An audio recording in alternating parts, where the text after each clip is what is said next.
आज हम लोग शुरू करने जा रहे हैं अपने क्लास 9th के इकोनॉमिक्स को और इकोनॉमिक्स के चैप्टर नंबर 2 को, जिसका नाम है पीपल एज रिसोर्स। इसके पहले वाले क्लास में हम लोगों ने इकोनॉमिक्स के चैप्टर नंबर 1 को हमने कंप्लीट किया था, the story of village Palampur.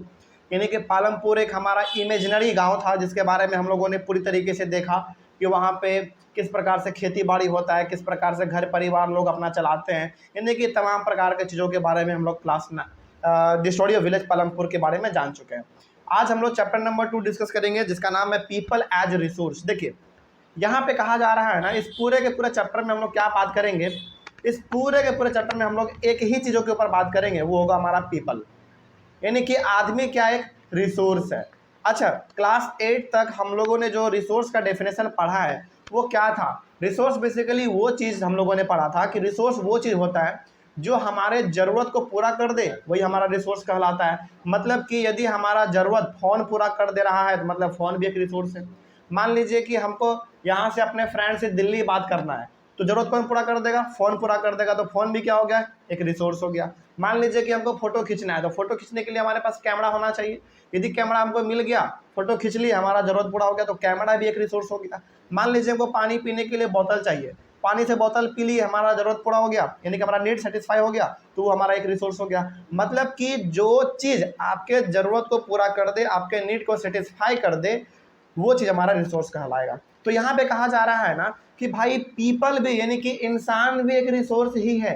कैसे, इसको समझिए जरा ध्यान से। मान लीजिए कि आपको ना एक किताब खरीदना था, चलो किताब छोड़ दो, कॉपी समझ लीजिए। मान लीजिए कि आप कोचिंग में पढ़ने के लिए आ रहे हैं और आपके कोचिंग का एक कॉपी जो है ख़त्म हो गया मैथ का। सपोज कीजिए कि आपके मैथ का कॉपी कोचिंग का ख़त्म हो गया, तो अब उस कॉपी का पैसा आप या तो मम्मी से लेंगे या तो पापा से लेंगे। मोस्टली मम्मी या पापा से ही लेते हैं, है ना। तो आप आपको ज़रूरत किस चीज़ का है, कॉपी का। कॉपी के लिए चाहिए क्या, पैसा चाहिए। और ये पैसा आपको देगा कौन, या तो आपके मम्मी या तो आपके पापा देंगे। यदि वो मम्मी पापा आपके पैसा दे देते हैं तो आप जाके कॉपी खरीदते हैं, तो आपका ज़रूरत पूरा हो गया। लेकिन ज़रूरत आपका पूरा किया किसने, आपके मम्मी पापा ने। क्यों, क्योंकि उन्होंने पैसा दिया आपको। तो क्या यहाँ पे आपका ज़रूरत आपके मम्मी पापा ने पूरा किया, आपके पेरेंट्स ने पूरा किया। तो क्या आपके पेरेंट्स भी पीपल हैं, बिल्कुल पीपल है। तो पीपल भी अपने आप में एक रिसोर्स है। एग्जाम्पल से हमने आपको समझा दिया। मतलब कि आदमी भी, हर आदमी अपने आप में एक रिसोर्स है। हर किसी को किसी चीज़ का ज़रूरत पड़ता है और हर इंसान किसी न किसी इंसान के काम में आता ही है। जैसे सपोज मान लीजिए कि हमको अभी ज़रूरत है, चलिए सपोज कीजिए, आप ऐसे ऐसे ऐसे समझिए। मान लीजिए कि हमने बोर्ड पे आपको कुछ पढ़ाया, ठीक है, और मेरे हाथ में ना बहुत ज़ोर से दर्द है, मेरे हाथ में बहुत ज़ोर से दर्द है और हम कपड़े से अपने बोर्ड को मिटा नहीं सकते हैं, ठीक है।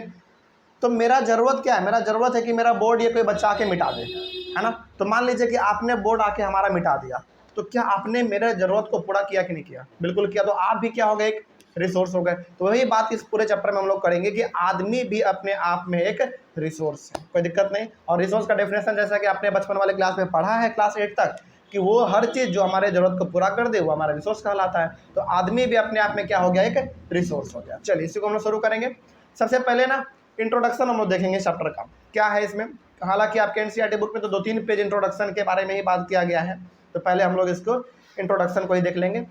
देखिए सबसे पहले यहाँ पे लिखा हुआ है, population is an asset for the country rather than a liability. Population यानी कि जनसंख्या, जनसंख्या मतलब एक कंट्री में रहने वाले सारे लोग, है ना। पॉपुलेशन जो है ना किसी कंट्री के लिए एक एसेट होता है। एसेट का मतलब मालूम है क्या होता है, एसेट का मतलब होता है संपत्ति। संपत्ति, जैसे मान लीजिए कि आपके पिताजी के पास 10 बीघा जमीन है, तो वो क्या आ गया, आपका एसेट हो गया। मान लीजिए कि आपके पिताजी के बैंक में 4 करोड़ 5 करोड़ पैसा रखा हुआ है, वो क्या हो गया, एसेट हो गया।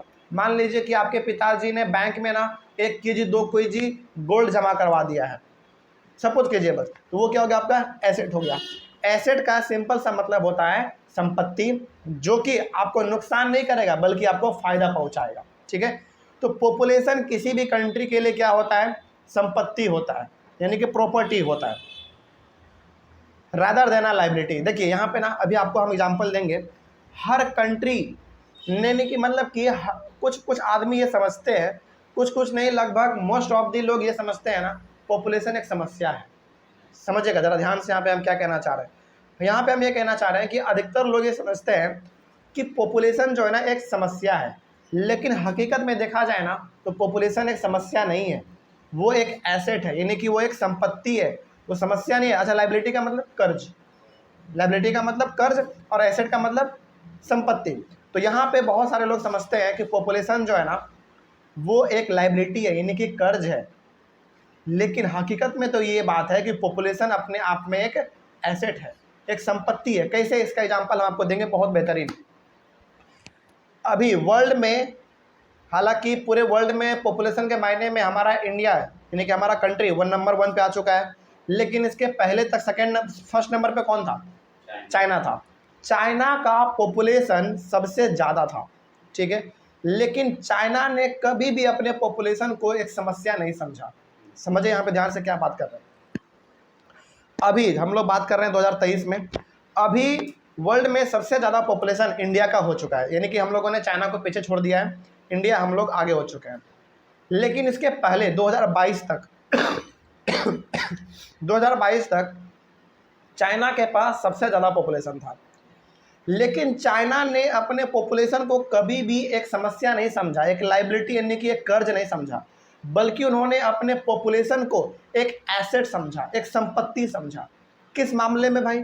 इस मामले में कि उन्होंने अपने पॉपुलेशन को शिक्षा दिया, एजुकेशन दिया, जिसके वजह से हर इंसान क्या कर सके, अपना खुद का कुछ शुरू कर सके, खुद का बिजनेस शुरू कर सके, खुद का school, coaching, institute, college, university जो खोलना चाहे वो खोल सकता है। तो अब जरा सोचिए, जब हर आदमी पढ़ा लिखा होगा तो क्या वो आदमी किसी कंट्री के लिए कर्ज होगा या उसके लिए एसेट होगा? एसेट होगा। वही बात यहाँ पे कहा जा रहा है कि population is an asset for the country rather than a liability. हकीकत में देखा जाए तो पॉपुलेशन किसी भी कंट्री के लिए एसेट होता है, लाइबिलिटी नहीं होता है। आगे बढ़ते हैं। Population is a resource called human resource. Population यानी कि जनसंख्या, जनसंख्या मतलब क्या? आदमी, है ना। तो पॉपुलेशन एक क्या है? हमारा रिसोर्स है। उस रिसोर्स को हम लोग क्या कहते हैं? ह्यूमन रिसोर्स कहेंगे, ठीक है। चलिए आगे बढ़ते हैं। जैसे हम लोग कहते हैं नेचुरल रिसोर्स, है ना। उसके बाद फिर हम लोग कहते हैं non renewable resource, renewable resource. उसी प्रकार से ह्यूमन भी अपने आप में क्या है? एक रिसोर्स है, जिसको हम लोग कह देते हैं ह्यूमन रिसोर्स, ठीक है। आगे बढ़ते हैं। A large population is often considered only the problems of providing the population with food, education and access to health facilities। देखिए, जिस कंट्री में ना पॉपुलेशन बहुत ज़्यादा हो जाता है, वहाँ पे उस पॉपुलेशन को एक समस्या समझा जाने लगता है। मतलब कितने बड़े समस्याओं को, यानी कितने बड़े पॉपुलेशन को हम भोजन कहाँ से खिलाएंगे, इतने बड़े जनसंख्या को हम एजुकेशन कहाँ से दे पाएंगे, इतने बड़े जनसंख्या को हम हेल्थ फैसिलिटी कहाँ पे दे पाएंगे, कैसे दे पाएंगे। मतलब कि यहाँ पे कहना ये चाह रहे हैं कि जिस कंट्री में पॉपुलेशन बहुत ज़्यादा हो जाता है, वो कंट्री अपने पॉपुलेशन को एक तरीके से ना समस्या समझने लगते हैं। समस्या का मतलब यहाँ पे ये हो गया कि भाई इतना बड़ा जनसंख्या है, उसको हम खाना कहाँ से खिलाएंगे, उसको हम पढ़ाएंगे कहाँ से, उसको हम हेल्थ फैसिलिटी कहाँ से देंगे। लेकिन यदि इसी समस्या को एक समाधान के रूप में कन्वर्ट कर दिया जाए, मतलब किसी जनसंख्या को, इसी पॉपुलेशन को यदि अच्छा सा शिक्षा दे दिया जाए, अच्छा हेल्थ फैसिलिटी दे दिया जाए, तो वही समस्या एक समाधान बन जाएगा। मतलब कि वही हमारा जो पॉपुलेशन है, जिसको आप लाइबिलिटी समझ रहे थे, वो हमारा एक एसेट बन जाएगा, ठीक है। आगे बढ़ते हैं। But a large population can be turn into a productive asset by investment in people through education, training and medical care. तो जो कंट्री अपने पॉपुलेशन को एक समस्या समझते हैं, उस समस्या को समाधान में कन्वर्ट किया जा सकता है, यानी कि उस लाइबिलिटी को एसेट में कन्वर्ट किया जा सकता है। कैसे किया जा सकता है? Through education. भाई आप उसको पढ़ा लिखा दो ताकि वो किसी के ऊपर डिपेंडेंट ना रहे, वो अपना खुद का कुछ स्टार्ट कर ले, है ना। या फिर आप उसको ट्रेनिंग दे दो, या फिर आप उसको अच्छा हेल्थ फैसिलिटी दे दो, तो वो आदमी हमेशा स्वस्थ रहेगा, फिट रहेगा, वो कभी बीमार नहीं पड़ेगा। देखिए यहाँ पे ना आपके NCERT बुक में बहुत कम बताया गया है, लेकिन इसके बारे में हम थोड़ा सा आपको खुल के बताना चाहते हैं। देखिए, किसी भी कंट्री के लिए उसका पॉपुलेशन तभी तक उसके लिए सर का दर्द रहता है, या फिर तभी तक उसके लिए लायबिलिटी है, जब तक कि उस पॉपुलेशन को अच्छा से ट्रेनिंग नहीं मिल रहा है, एजुकेशन नहीं मिल रहा है, उसका हेल्थ फैसिलिटी अच्छा नहीं है। लेकिन जिस कंट्री के पॉपुलेशन को अच्छा एजुकेशन मिल रहा है, अच्छा ट्रेनिंग मिल रहा है, अच्छा हेल्थ फैसिलिटी मिल रहा है, तो क्या वो आदमी कभी भी एक दूसरे पे डिपेंडेंट रहेगा? कभी नहीं रहेगा। वो चाहेगा कि भाई मेरे पास शिक्षा है, हमारा हेल्थ अच्छा है, हमारे पास ट्रेनिंग है, हम पूरी तरीके से एकदम सक्षम आदमी है, तो हम क्यों किसी के ऊपर डिपेंड रहें? हम अपना कुछ नया शुरू करेंगे। तो ज़रा सोचिए, जितना पॉपुलेशन होगा उतने नए नए रोजगार होंगे, है ना। लेकिन यहाँ पे पॉपुलेशन को एसेट में कन्वर्ट किया जा रहा है, किसके थ्रू? एजुकेशन के थ्रू, ट्रेनिंग के थ्रू, मेडिकल हेल्थ फैसिलिटी के थ्रू। लेकिन यदि इन्हीं सब चीज़ों को अच्छा एजुकेशन ना दिया जाए, ट्रेनिंग ना दिया जाए, मेडिकल फैसिलिटी ना दिया जाए, तो ऑब्वियस ये बात है वो एसेट में कभी कन्वर्ट नहीं हो पाएगा, वो लाइबिलिटी ही रह जाएगा। ठीक है, आगे बढ़ते हैं। Investment in human resource, human resource का मतलब वही पीपल, आदमी। Investment in human resource through education, training and medical care yields a return just like investment in physical capital. याद कीजिए, फिजिकल कैपिटल क्या था? फिजिकल कैपिटल हमारा दो प्रकार का था, एक फिक्स्ड कैपिटल और दूसरा एक वर्किंग कैपिटल, है ना। फिक्स्ड कैपिटल में फिजिकल कैपिटल जो यहाँ पे वर्ड हम लोग देख रहे हैं वो हमारे चैप्टर नंबर 1 से लिया गया है। फिजिकल कैपिटल हमारा दो प्रकार का था, एक था हमारा फिक्स्ड कैपिटल जिसमें हमारे मशीन, टूल्स, बिल्डिंग्स ये सब आते थे, और दूसरा था वर्किंग कैपिटल जिसमें हमारे बेसिकली पैसा, रॉ मटेरियल ये सब आते थे हमारे, जिसको कि हम लोग डेली इस्तेमाल करते हैं, है ना। तो यहाँ पे अब जरा समझिए कि यदि हम लोग इन्वेस्टमेंट, यानी कि यदि हम लोग अपने लोगों पर पैसा खर्च करें, लोगों पे पैसा खर्च करें किस रूप में? एजुकेशन के रूप में, यानी कि उसको हम अच्छी तरीके से पढ़ाएंगे, लिखाएंगे, ट्रेनिंग अच्छा देंगे, मेडिकल फैसिलिटी अच्छा देंगे, तो उसी प्रकार से इन्वेस्टमेंट हमको देगा, यानी कि उसी प्रकार से वो हमको फायदा पहुंचाएगा जिस प्रकार से हमारा फिजिकल कैपिटल पहुंचाता था। क्या कोई दिक्कत इसमें? बात समझ में आ रही है? चलिए, तो यहाँ पे कहा है ये जा रहा है कि बेसिकली हम लोगों को कभी भी अपना पॉपुलेशन जो है ना लाइबिलिटी नहीं समझना चाहिए। वो अपने आप में एक एसेट है, अपने आप में एक संपत्ति है, लेकिन संपत्ति वो तभी बन पाएगा जब उसके ऊपर इन्वेस्टमेंट किया जाएगा, यानी कि पैसा खर्च किया जाएगा। और पैसा आप अलग अलग रूप से खर्च कर सकते हैं, उसको अच्छा शिक्षा देकर, अच्छा ट्रेनिंग देकर, उसको अच्छा हेल्थ फैसिलिटी प्रोवाइड करके, तभी जाके वो आदमी फिट रह पाएगा। फिट रहने का मतलब है, ऑब्वियस सी बात है, मतलब कोई आदमी यदि फिट है तो वो लंबे समय तक काम कर पाएगा। ठीक है, आगे। This can be seen directly in the form of higher incomes earn because of higher productivity of the more educated और द बेटर ट्रेंड पर्सन। इसको आप ऐसे समझिए, ऑब्वियस सी बात है, जो आदमी हेल्दी रहेगा, जो आदमी हमेशा फिट रहेगा, वो ज़्यादा देर तक काम कर पाएगा। ऑब्वियस सी बात है, ये भी हम कह सकते हैं कि जो आदमी एजुकेटेड रहेगा, जो आदमी वेल ट्रेंड रहेगा, ऑब्वियस बात है उसको काम कहीं पे मिल जाएगा। तो यहाँ पे कहने का कोशिश ये किया जा रहा है कि यदि आदमी के पास एजुकेशन है, ट्रेनिंग है, अच्छा हेल्थ फैसिलिटी है, तो ऑब्वियस सी बात है वो आदमी पैसा ज़्यादा कमा पाएगा, है ना, दूसरे के कंपेरिजन में। वही बात यहाँ पे लिखा हुआ था। उसके बाद investment in human resource can give high rates of return in the future. देखिए, यदि आप ह्यूमन रिसोर्स पे इन्वेस्टमेंट करते हैं, यानी कि यदि आप इंसानों को पढ़ाते हैं, उसको ट्रेनिंग देते हैं, या फिर उसका अच्छा हेल्थ फैसिलिटी देते हैं, तो वो फ्यूचर में आपको बहुत अच्छा रिटर्न देगा। जैसे सपोज मान लीजिए कि आगे चलकर आप लोगों का शादी ब्याह होगा, आप लोगों के बाल बच्चे होंगे, यदि आप अपने बाल बच्चों को पढ़ाएंगे नहीं, अच्छी ट्रेनिंग नहीं देंगे, अच्छी तरीके से आप उसको हेल्थ फैसिलिटी प्रोवाइड नहीं करेंगे, तो क्या वो आपका बच्चा आगे चल के आगे बढ़ पाएगा? बिल्कुल भी नहीं पढ़ पाएगा। और दूसरी बात, उसको यदि आप अच्छा हेल्थ फैसिलिटी नहीं देंगे तो ऑब्वियस ये बात है वो समय समय पर बीमार पड़ता रहेगा, और बीमार आदमी ऑब्वियस ये बात है कोई काम नहीं कर पाता है। वही बात यहाँ पे कहा गया है कि यदि आप ह्यूमन रिसोर्स पे इन्वेस्टमेंट करते हैं, और इन्वेस्टमेंट बेसिकली 3 रूप में इंपॉर्टेंट है, एजुकेशन, ट्रेनिंग और हेल्थ फैसिलिटी। यदि आप ये चीज़ देते हैं अपने बच्चों को, या फिर ह्यूमन रिसोर्स पे यदि ये 3 प्रकार का इन्वेस्टमेंट किया जाता है, तो फ्यूचर में आपको बहुत अच्छा रिटर्न देगा। This investment on people is the same as investment in land and capital. और ये इन्वेस्टमेंट उतना ही आपको फ़ायदा पहुंचाएगा जितना फ़ायदा आपको आपका ज़मीन या फिर आपको आपका पैसा पहुंचाता है। बात समझ में आ रही है? मतलब कि ऑब्वियस ही बात है ना, जैसे किसी इंसान को यदि आप अच्छी तरीके से पढ़ा रहे हैं, लिखा रहे हैं, यदि उसको आप डॉक्टर इंजीनियर बना रहे हैं, तो आगे चल के वो पैसा आपको कमा के देगा ही देगा, है ना। वही बात यहाँ पे कहा गया था कि ह्यूमन रिसोर्स पे इन्वेस्टमेंट 3 रूप में किया जाना चाहिए, एजुकेशन, ट्रेनिंग और हेल्थ फैसिलिटी को लेकर। ठीक है, यदि ये 3 चीज़ किसी इंसान को मिल जाएगा तो अच्छा, वो बहुत अच्छा रिटर्न हमको फ्यूचर में देगा। ठीक है, आगे बढ़ते हैं।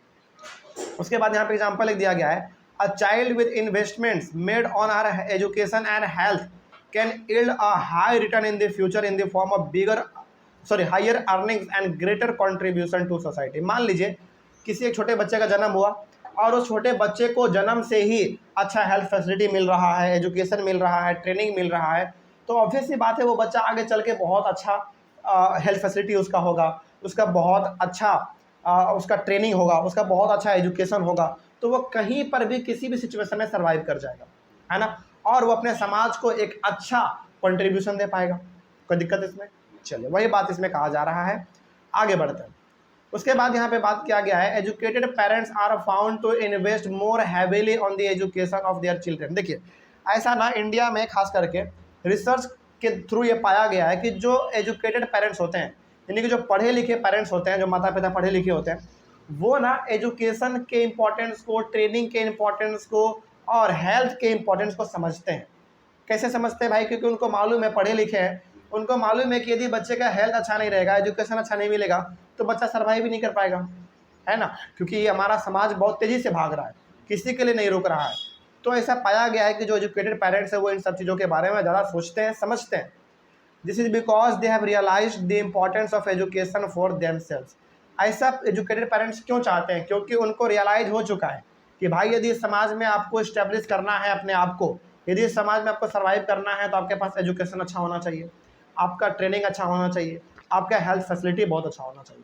ठीक है, आगे, they are also conscious of proper nutrition and hygiene. और जो पढ़े लिखे माता पिता होते हैं ना, वो ये भी समझते हैं कि बच्चों को प्रॉपर न्यूट्रिशन मिलना चाहिए, यानी कि प्रॉपर भोजन मिलना चाहिए, नहीं तो फिर वो बच्चे क्या हो जाते हैं, माल न्यूट्रिशन का शिकार हो जाते हैं, कुपोषित का शिकार हो जाते हैं, जिसके वजह से वो बच्चा अच्छी तरीके से काम नहीं कर पाता और अधिकतर बीमार ही रहता है। और हाइजीन यानी कि साफ़ सुथरा भी रहना चाहिए। ये अच्छा, ज़्यादातर ना ये सब चीज़ कौन सोचते हैं मालूम है? जो पढ़े लिखे माता पिता होते हैं, एजुकेटेड होते हैं।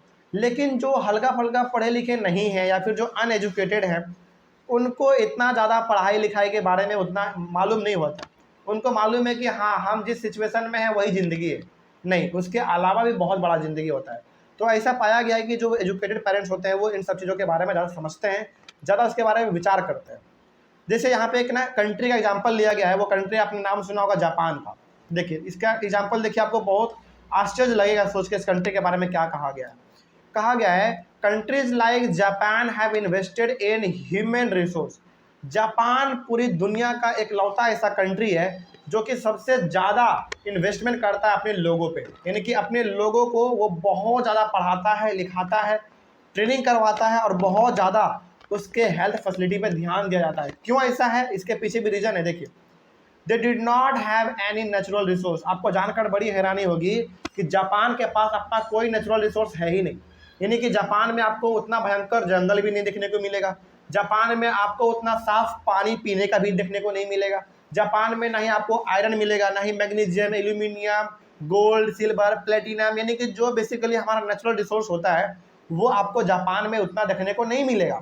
हालांकि जापान में नेचुरल रिसोर्स है लेकिन बहुत कम, ना के बराबर है। तो जरा सोचिए, वहाँ पे नेचुरल रिसोर्स बिल्कुल भी नहीं है, लेकिन इसके बावजूद भी वहाँ के लोगों के ऊपर सबसे ज़्यादा पैसा खर्च किया जा रहा है। क्यों किया जा रहा है? इसके पीछे लॉजिक है। देखिए, आगे मिलेगा आपको, पॉइंट आपको बताएंगे।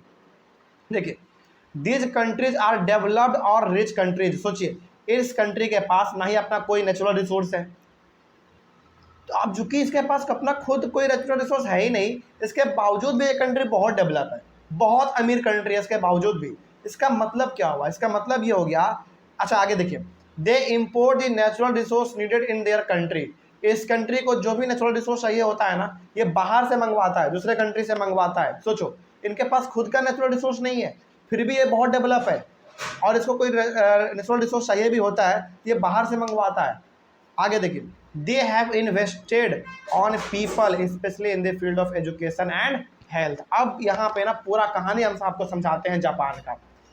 सबसे पहला बात तो जापान के पास अपना कोई नेचुरल रिसोर्स है ही नहीं, लेकिन इसके बावजूद भी ये बहुत डेवलप और बहुत अमीर कंट्री है। इसका एकमात्र रीज़न है, एक ही रीज़न है इसका। रीज़न ये है कि जापान में हर माता पिता अपने बच्चों के ऊपर बहुत ज़्यादा पैसे खर्च करते हैं, तीन चीज़ों के रूप में। पहला, उसको बहुत पढ़ाते लिखाते हैं, दूसरा ट्रेनिंग बहुत देते हैं, और तीसरा उसको हेल्थ फैसिलिटी बहुत अच्छा प्रोवाइड करते हैं। इसीलिए आज आप देखेंगे कि जापान में ना ही बड़े बड़े आपको इंडस्ट्री देखने को मिलेंगे, ना ही जापान में आपको बड़े बड़े बिजनेसमैन देखने को मिलेंगे। जापान में ना ही आपको नेचुरल रिसोर्स देखने को मिलेगा, लेकिन जापान में 3 चीज़ जो है बहुत आपको देखने को मिलेगा। वो ये है कि वहाँ के लोग बहुत पढ़े लिखे होते हैं, उनको ट्रेनिंग भरपूर मिलता है और उनका हेल्थ फैसिलिटी बहुत अच्छा होता है, जिसके कारण वो दुनिया के किसी भी कोने में जाके सर्वाइव कर लेते हैं। इतना पढ़े लिखे होते हैं, इतना ट्रेनिंग उनको मिलता है कि वो किसी भी कंपनी में किसी भी कोने में जाके सर्वाइव कर लेते हैं। सोचिए, इसी के वजह से जापान आज बहुत ज़्यादा अमीर है। इसके पीछे क्या रीज़न है? इसके पीछे रीज़न ये है कि वो अपने ह्यूमन रिसोर्स यानी कि अपने लोगों के ऊपर बहुत ज़्यादा पैसा खर्च करता है। कोई दिक्कत इसमें? आज भी आप देखेंगे अधिकतर आपको जो आपके मोबाइल में पार्ट मिलता है उसमें मेड इन जापान या फिर मेड इन चाइना लिखा हुआ रहता है। हालांकि देखिए, जापान में ना सबसे ज़्यादा यदि किसी चीज़ पर फोकस किया जाता है वो 3 ही चीज़ है, एजुकेशन, ट्रेनिंग और हेल्थ। इन्हीं के वजह से जापान आज बहुत अमीर कंट्री के कैटेगरी में गिना जाता है। सोचो, मतलब ये सोचने वाली बात है कि उनके पास खुद का अपने रिसोर्स नहीं है, लेकिन इसके बावजूद भी वो बहुत अमीर कंट्री है। इसका मतलब यहाँ पे है कि आदमी बहुत फिट है, ट्रेंड है, एजुकेटेड है, जिसके वजह से वहाँ के लोग किसी के ऊपर डिपेंडेंट नहीं है, आराम से किसी भी कंट्री में जाके वो सर्वाइव कर ले रहे हैं। और आज भी आप अधिकतर पार्ट जो इलेक्ट्रॉनिक्स के आप इस्तेमाल करते हैं उसमें आप मेड इन जापान या फिर मेड इन चाइना देखने को आपको मिल जाएगा, है ना। जापान में 9-10 साल के बच्चे, जापान में 9-10 साल के बच्चे आईफोन जैसे फ़ोन को बना के तैयार कर दे रहे हैं, नए नए सॉफ्टवेयर को बना के वो तैयार कर दे रहे हैं। आज जो हम लोग ऐप इस्तेमाल करते हैं वो वहाँ का 9-10 साल का बच्चा बना के बैठ जाता है। इस तरीके का है जापान, समझ रहे बात को। तो इसीलिए जापान जो है ना इतना अमीर कंट्री है, क्योंकि वहाँ के लोग अपने बच्चों के ऊपर इन्वेस्टमेंट करते हैं, और इन्वेस्टमेंट 3 ही रूप में करते हैं वो लोग ज़्यादा, एजुकेशन, ट्रेनिंग और हेल्थ फैसिलिटी। ठीक है, चलिए, तो ये हो गया हमारा पूरा का पूरा ये टॉपिक इंट्रोडक्शन। अगले वाले क्लास में हम लोग अपने एनसीईआरटी बुक के सबसे पहले वाले मेन टॉपिक को शुरू करेंगे। अभी तक जो हम लोग पढ़ रहे थे वो बेसिकली एक ओवरव्यू था, एक इंट्रोडक्शन था। अगले वाले क्लास में हम लोग एनसीईआरटी के सबसे इंपॉर्टेंट टॉपिक को डिस्कस करेंगे, जिसका नाम है economic activities by men and women. ठीक है, चलिए मिलते हैं अगले वाले क्लास में। Thank you very much. आज का टॉपिक है हमारा economic activities by men and women. ठीक है, ये हमारा आज का पहला टॉपिक है। देखा जाए इसमें लिखा हुआ है the various activities have been classified into 3 main sectors, primary sector, secondary sector and tertiary sector. देखिए, करने को काम बहुत सारे होते हैं, है ना। इन बहुत सारे काम को हम लोगों ने 3 मेन कैटेगरी में बांट दिया है। सबसे पहला हमारा कैटेगरी है प्राइमरी सेक्टर, दूसरा सेकेंडरी सेक्टर और तीसरा टर्शियरी सेक्टर। ठीक है, इन तीनों सेक्टर में अलग अलग प्रकार के काम किए जाते हैं, उन्हीं के बारे में हम लोग आज पहले पढ़ लेते हैं। देखिए, सबसे पहला हमारा है प्राइमरी सेक्टर। प्राइमरी सेक्टर में क्या होता है उसके बारे में देखिए। Primary sector includes agriculture, forestry, animal husbandry, fishing, poultry farming, mining and quarrying.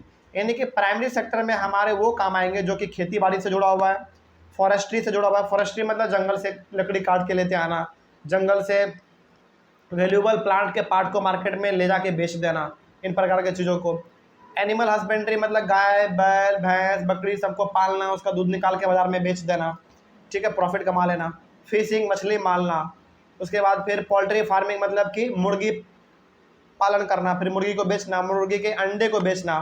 फिर से माइनिंग एंड क्वेरिंग मतलब कि ज़मीन खोद के कोयला ये सब निकाल के मार्केट में बेचना। ये सब का सब हमारा काम जो है प्राइमरी सेक्टर में आता है। ठीक है, अब है हमारा सेकेंडरी सेक्टर। सेकेंडरी सेक्टर में बेसिकली हमारा मैन्युफैक्चरिंग आता है। मैन्युफैक्चरिंग का मतलब होता है जो चीज़ आपने प्राइमरी सेक्टर में लिया उसको बस एक नए उसका रूप दे देना, उसका नया रूप दे देना। जैसे मान लीजिए कि प्राइमरी सेक्टर में आपने एग्रीकल्चर किया, यानी कि खेती आपने किया, खेती से आपने गेहूं को उपजा लिया। ठीक है, आपने खेती का गेहूं मतलब कि गेहूं का खेती आपने कर लिया। उस गेहूं से आप क्या कर सकते हैं? बिस्किट बना सकते हैं। उस गेहूं का इस्तेमाल आप हॉर्लिक्स बनाने में कर सकते हैं, बॉर्नविटा बनाने में कर सकते हैं, अलग अलग प्रकार की चीज़ों में आप उस गेहूं का इस्तेमाल कर सकते हैं। तो गेहूं का इस्तेमाल आपने इस रूप से कर दिया कि वो एक नया प्रोडक्ट बन गया, एक नया आइटम बन गया। तो वही हमारा कहलाता है मैन्युफैक्चरिंग। और मैन्युफैक्चरिंग का काम हमेशा कहाँ पे होगा? बड़े बड़े फैक्ट्री में होता है ना। तो जितने भी मैन्युफैक्चरिंग वाला काम है मतलब कि एग्रीकल्चर यानी कि प्राइमरी सेक्टर के चीज़ों को एक नया रूप देने का जो काम करता है वो हमारा करता है सेकेंडरी सेक्टर, और उसी को हम लोग कहते हैं मैन्युफैक्चरिंग। कोई दिक्कत इसमें? चलिए आगे बढ़ते हैं। फिर उसके बाद फिर हमारा है टर्शियरी सेक्टर। टर्शियरी सेक्टर में क्या क्या आता है देखिए। Trade, transport, communication, banking, education, health, tourism, services, insurance etcetera. यानी कि जितने भी हमारे सर्विस प्रोवाइड करने वाला चीज़ है जिसको कि आप टच नहीं कर सकते हैं, बेसिकली आप उसको महसूस कर सकते हैं, बस फील कर सकते हैं, वो हमारा आता है टर्शियरी सेक्टर में। जैसे हम अभी आपको पढ़ा रहे हैं तो ये किस में आएगा? टर्शियरी में आएगा, क्योंकि ये सर्विस है। क्या सर्विस को आप टच कर सकते हैं? क्या नहीं कर सकते, बस आप इसको फील कर सकते हैं, महसूस कर सकते हैं। तो जितने भी सर्विस प्रोवाइड करने वाले चीज़ें हैं वो हमारे टर्शियरी सेक्टर में आते हैं। अच्छा, जैसे आप जोमेटो पे या फिर स्विगी पे फूड अपना ऑर्डर करते हो, तो वो जो डिलीवरी बॉय अपना आके आपको फूड आपका दे देता है, वो डिलीवरी बॉय डिलीवरी का काम कर रहा है, तो बताइए किस में आएगा? प्राइमरी में, सेकेंडरी में या टर्सरी में? टर्सरी में आएगा, क्योंकि वो आपको सर्विस अपना दे रहा है ना। चलिए आगे बढ़ते हैं। These activities add value to the national income. और ये तीनों का तीनों एक्टिविटी जो आपने पढ़ा प्राइमरी सेक्टर में, सेकेंडरी सेक्टर में और टर्सरी सेक्टर में, जो जितने भी एक्टिविटी आपने पढ़े, ये सबका सब एक्टिविटी क्या करता है? आपके नेशनल इनकम को बढ़ाता है। नेशनल इनकम का मतलब क्या होता है? समझिए ध्यान से। नेशनल इनकम का मतलब होता है कि आपके कंट्री के पास टोटल पैसा कितना है। और ऑब्वियस ये बात है, एग्रीकल्चर आप करेंगे, फॉरेस्ट्री करेंगे, एनिमल हस्बेंड्री करेंगे, फार्मिंग, पोल्ट्री, इन सारी चीज़ों को आप करेंगे, ट्रांसपोर्ट, ट्रेड, कम्युनिकेशन, इन सब चीज़ों को आप करेंगे, तो ऑब्वियस ये बात है आपका पैसा आपके पास आएगा। और आपके पास पैसा आ रहा है, इसका मतलब आपके कंट्री का पैसा बढ़ रहा है ना। तो ये सारा का सारा एक्टिविटी क्या करता है? आपके कंट्री के इनकम को बढ़ाता है।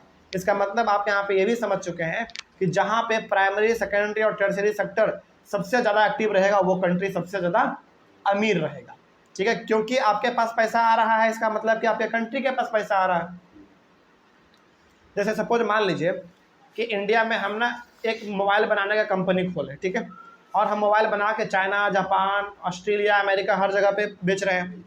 अब मोबाइल हम बेचेंगे तो पैसा तो इंडिया में ही आएगा ना, तो इंडिया का क्या हो जाएगा? नेशनल इनकम बढ़ जाएगा। वही बात यहाँ पे कहा गया है कि ये सारे के सारे एक्टिविटी जो है ना, नेशनल इनकम को बढ़ाने में बहुत फायदेमंद होते हैं, बहुत काम आते हैं। आगे, these activities are call economic activities. और इन्हीं सारे एक्टिविटी को हम लोग इकोनॉमिक एक्टिविटी कहते हैं। अब यहाँ पे एक बार में एक लाइन में आप इसको ऐसे समझिए। कोई पूछ दे कि इकोनॉमिक एक्टिविटी क्या कहलाता है, तो आप बताइएगा इकोनॉमिक एक्टिविटी वो एक्टिविटी कहलाता है जिसको करने के वजह से हमारे इनकम को बढ़ाया जा सकता है। मतलब कि यदि हम कोई काम कर रहे हैं और काम के बदले में हमको यदि प्रॉफिट हो रहा है या फिर हमको पैसा मिल रहा है, उसी काम को हम लोग कहते हैं इकोनॉमिक एक्टिविटी। बहुत कोई दिक्कत इसमें? जैसे मान लीजिए आप खेती करते हैं, तो खेती से आपको पैसा मिलता है, अपने सामानों को जाके मार्केट में आप बेचते हैं, फिर आपको उसका पैसा मिलता है।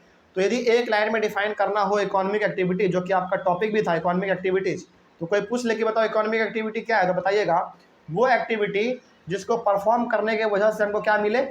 प्रॉफिट मिले या फिर पैसा मिले, उसी को हम लोग कहते हैं इकोनॉमिक एक्टिविटी। और पैसा मिलने का मतलब क्या है? आपके कंट्री का पैसा बढ़ना, नेशनल इनकम बढ़ना। आगे देखिए, economic activities have two parts. अब इकोनॉमिक एक्टिविटी दो प्रकार के होते हैं। पहला हमारा है मार्केट एक्टिविटी और दूसरा है non market activity. Economic activity का सिंपल मतलब क्या बताना है आपको? इकोनॉमिक एक्टिविटी का सिंपल मतलब आपको बताना है कि वो एक्टिविटी जिसको परफॉर्म करने की वजह से हमको प्रॉफिट हो, हमको कुछ पैसा मिले, उसी को कहेंगे हम लोग इकोनॉमिक एक्टिविटी। और इकोनॉमिक एक्टिविटी दो प्रकार का होता है, पहला मार्केट एक्टिविटी और दूसरा नॉन मार्केट एक्टिविटी। अब इन दोनों के बारे में भी देख लेते हैं क्या लिखा हुआ है। देखिए, मार्केट एक्टिविटी में लिखा हुआ है market activities include activity perform for पे और प्रॉफिट। यानी कि जो काम अपने आप प्रॉफिट के लिए या फिर पैसे के लिए करते हैं, वो एक्टिविटी हमारा आता है मार्केट एक्टिविटी में। कोई दिक्कत? जैसे मान लीजिए कि आपने क्या किया, चावल का खेती किया, चावल को आपने बाजार में जाके बेच दिया, तो आपको क्या मिल गया? प्रॉफिट हुआ ना, आपको पैसा मिला, तो वो हमारा कहलाएगा मार्केट एक्टिविटी। ठीक है। नॉन मार्केट एक्टिविटी जैसे इसका उल्टा है। Non market activities include activity perform for self consumption. Non market activity में हमारे वो एक्टिविटी आते हैं जो आप अपने लिए करते हैं, उसको आपसे कोई प्रॉफिट नहीं होता है, कोई पैसा आपको नहीं मिलता है। जैसे मान लीजिए कि आपने चावल का खेती किया, लेकिन उस चावल का खेती आपने किया तो सही, ठीक है, लेकिन उस चावल को आपने बाजार में नहीं बेचा, वो आपने खुद खेती किया और खुद आपने इस्तेमाल कर लिया, तो वो हमारा कहलाएगा नॉन मार्केट एक्टिविटी। तो क्या इसमें आपको कुछ भी प्रॉफिट हुआ? एक भी रुपये का प्रॉफिट हुआ? नहीं हुआ। क्यों नहीं हुआ? क्योंकि आपने चावल का खेती किया और वो चावल खुद आपने इस्तेमाल कर लिया, यानी कि अब वो चावल आपका मार्केट में गया नहीं, और जब मार्केट में गया नहीं तो आपको प्रॉफिट भी नहीं हो पाया। तो जो काम आप अपने लिए करते हैं जिससे आपको कोई प्रॉफिट नहीं होता है, एक रुपये का भी प्रॉफिट नहीं होता है, वो एक्टिविटी हमारा कहलाता है नॉन मार्केट एक्टिविटी। लेकिन जिस एक्टिविटी से आपको प्रॉफिट होता है, एक रुपये का भी यदि फायदा हो रहा है, तो वो हमारा कहलाएगा मार्केट एक्टिविटी। ठीक है, आगे बढ़ते हैं। उसके बाद यहाँ पे ना वुमेन के बारे में बात किया गया। Basically there is a division of labour between man and women in the family. हर फैमिली में लगभग डिवीजन ऑफ लेबर देखा जाता है मेन और वुमेन के बीच में, यानी कि ये काम वुमेन करेगी तो ये काम मेन करेंगे। जैसे एग्जाम्पल यहाँ पे ना एग्जाम्पल दिया गया, जैसे देखिए women generally look after domestic course and main work in the fields. अधिकतर ऐसा देखा जा रहा है कि जो घरों के काम है, यानी कि झाड़ू, बर्तन, पोछा, चौका, बर्तन, जो भी मतलब घरों के जो काम है वो लगभग वुमेन करती हैं, और जो बाहर के काम है जैसे खेतों में काम करना, इंडस्ट्री में काम करना, फैक्ट्री में काम करना, वो लगभग मेन करते हैं, है ना। ऐसा लगभग देखा जा रहा है। आगे बढ़ते हैं। Women are not paid for their service delivered in the family. अच्छा बताइए, वुमेन घर में काम कर रही है, भाई काम तो वो भी है ना, तो क्या उस काम के बदले में इनको जरा सा भी पेमेंट मिलता है क्या? नहीं मिलता है, कोई दिक्कत इसमें। आगे बढ़ते हैं फिर। The household work done by women is not recognised in the national income. अब जरा बताइए कि जो महिलाएं घरों में काम कर रही हैं उनके बदले में उनको कोई पैसा नहीं मिल रहा है। जैसे मान लीजिए कि मेरी मम्मी यदि मेरे घर में अपने ही घर में काम करती है, जैसे मेरी मम्मी मेरे घर की सारा काम करती है, तो क्या उनके बदले में उनको पैसा मिलता है? नहीं मिलता है। अब जब उनको पैसा नहीं मिल रहा है तो क्या वो नेशनल इनकम में कैलकुलेट हो पाएगा उनका काम? नहीं हो पाएगा। मतलब कि उनको जब पैसा मिल ही नहीं रहा है तो हमारे कंट्री का इनकम कहाँ से उसमें इंक्लूड हो जाएगा? नहीं हो पाएगा। आगे, women are paid for their work when they enter the labour market. लेकिन वही महिला जब अपने घर के कामों को छोड़कर मार्केट के कामों को करने लगती है तब उनको पैसा मिलना शुरू हो जाता है। जैसे मान लीजिए कोई महिला है जो कि घरों के काम करती है, अपने घरों के काम करती है, तो उनको कोई पेमेंट नहीं मिलेगा, है ना। लेकिन यदि वही महिला दूसरे के घरों में जाके काम करना शुरू कर दे तो उसी काम के बदले में उसको क्या मिलने लगता है? पेमेंट मिलने लगता है। यानी कि जब महिला लेबर मार्केट में एंटर करती है, लेबर मार्केट मतलब जहाँ पे कि लेबर के तौर पे वो काम करती है, ठीक है, तो जब महिला लेबर मार्केट के तौर पे काम करना शुरू करती है तब उनको पैसा मिलना शुरू हो जाता है। लेकिन वही महिला जब अपने घरों में काम करती है तो उनको ज़रा सा भी पेमेंट नहीं दिया जाता, यानी कि उनके काम का वैल्यू भी नहीं होता, ठीक है। यही बात इसमें कहा गया है। आगे, most women work where job security, maternity leave, child care and other social security systems are not there. आज भी भारत में मोस्ट ऑफ दी महिलाएं वैसे जगह पे काम कर रही है जहाँ पे उनको जॉब सिक्योरिटी है ही नहीं। जॉब सिक्योरिटी का मतलब है जब मन किया तब उसको निकाल देंगे जॉब से, है कि नहीं। मैटरनिटी लीव नहीं है, जैसे मान लीजिए कोई महिला प्रेग्नेंट होती है ना तो उनको लीव दिया जाता है, लेकिन हमारे भारत में ऐसे बहुत ही कम इंस्टीट्यूशन हैं जहाँ पे कि मैटरनिटी लीव दिया जाता है। यदि महिला प्रेग्नेंट है तो भी आपको काम करना पड़ेगा, ऐसा भी बहुत जगह है। और यदि महिला प्रेग्नेंट है तो उसको छुट्टी भी मिलता है, ऐसी भी जगह है ना। मतलब कि अधिकतर हमारे महिलाएं इंडिया की वैसे जगह पे काम कर रही हैं जहाँ पे जॉब सिक्योरिटी बिल्कुल भी नहीं है, उसको कभी भी जॉब से निकाला जा सकता है। मैटरनिटी लीव बिल्कुल भी नहीं है, मतलब कि आप प्रेग्नेंट हैं तो आपको फिर भी काम करना पड़ेगा, यदि आप काम नहीं कीजिएगा तो आपको पेमेंट नहीं मिलेगा। उसके बाद फिर चाइल्ड केयर, मतलब कि जब बच्चा छोटा रहता है ना उसको केयर करने के लिए भी छुट्टी मिलता है। जैसे मान लीजिए बच्चा 2-3 महीने का है तो बच्चा अपने से कैसे रह पाएगा?